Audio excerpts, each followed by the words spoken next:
show chapters Turkey is not softening its stance on the US-backed Kurds in northern Syria, whom it has threatened to attack, much to the alarm of American officials. Speaking to CNBC in Doha Sunday, Turkish Foreign Minister Mevlut Cavusoglu maintained that Ankara would not accept continued Kurdish paramilitary presence in the area. He argued that contrary to Pentagon warnings, Turkish actions would not endanger U.S. troops working alongside the Kurdish People's Protection Units (IP) that his government views as a primary enemy. "We are not risking American soldiers' lives. Our target is the PKK, Kurdistan Workers' Party, and IP terrorist organization, as it was in Afrin," Cavusoglu said, referring to Turkey's January offensive against Kurdish paramilitary units in the Kurdish enclave of northern Syria. Erdogan's focus on the Kurds as a primary threat has complicated Washington's plans in Syria, which include relying on IP fighters to push out the Islamic State. Turkish President Recep Erdogan threatened on Friday that his forces would enter the northern Syrian town of Manbij if the U.S. doesn't remove the Kurdish fighters. But if America believes that they are the shelter, the protector of this terrorist organization, that is something else, the minister said. "And we have the channels between the militaries to avert any friendly fire or accident. We have this channel and we have good military-to-military cooperation as well."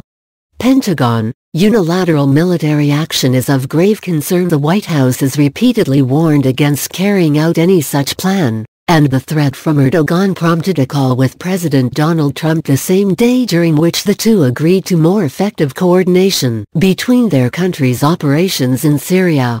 At least 2,000 U.S. troops are working alongside the Kurdish Syrian Democratic Forces (SDF) in the country's north.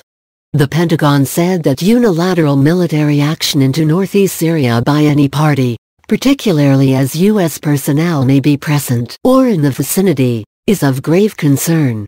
While Ankara and Washington are allies against us in Syria, the two are at loggerheads over U.S. support for the IP, the backbone of the Kurdish Syrian Democratic Forces, which the Pentagon says has been vital in the anti-IS fight and in ridding much of northern Iraq and Syria of the terrorist group's presence. Turkey stresses the group's ties to the separatist PKK, a Turkish and U.S.-designated terrorist group that's carried out a violent decades-long insurgency in Turkey. The U.S. has long sought to downplay the IP's links to the PKK, analysts say. Turkey and the U.S. previously agreed on a deal to pull the Kurdish fighters out of the area, but Ankara complains that the U.S. hasn't followed through on its promises. Is America the shelter of the PKK terrorist org? They shouldn't be, that's the problem. Why did they give that many weapons? Cavusoglu lamented of the American arms, training and air support given to Kurdish forces. ISIS was one of the main serious problems, in both Syria and Iraq.